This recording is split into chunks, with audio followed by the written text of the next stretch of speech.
వ్యవస్థల్ని మాజీ సీఎం జగన్ సర్వనాశనం చేస్తారని ఎమ్మెల్యే కన్నా లక్ష్మీనారాయణ మండిపడ్డారు. 5 ఏళ్లు ముఖ్యమంత్రిగా ఉండి తిరుమల శ్రీవారి ఆలయ ప్రతిష్ఠ దిగజార్చారని విమర్శించారు. పల్నాడు జిల్లా సత్తెనపల్లిలో తిరుమల పరిరక్షణ కోసం ఎమ్మెల్యే కన్నా ర్యాలీ నిర్వహించారు.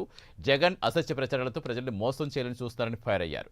చేసిన తప్పుకి జగన్ క్షమాపణ కోరాలని ఎమ్మెల్యే డిమాండ్ చేశారు.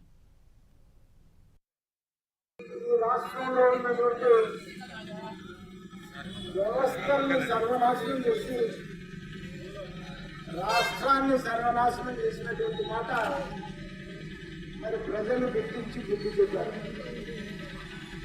ఆఖరికి తిరుమల తిరుపతి దేవస్థానం కలియుగ దైవమైనటువంటి వెంకటేశ్వర స్వామి ఆలయాన్ని కూడా అపవిత్రం చేసి అటువంటి లడ్డూలు కూడా అపవిత్రం చేసి నేను అడుగుతున్నాను జగన్మోహన్ రెడ్డిని ఒక్కటే సూచి ప్రశ్న. ఆవు నెయ్యి మార్కెట్లో కొనాలి అని అంటే 550 నుండి 600 రూపాయల దాకా ఉంది. అంటే 320 రూపాయలకి మంచి ఆవు నెయ్యి నేను వాడానని చెప్తున్నావు.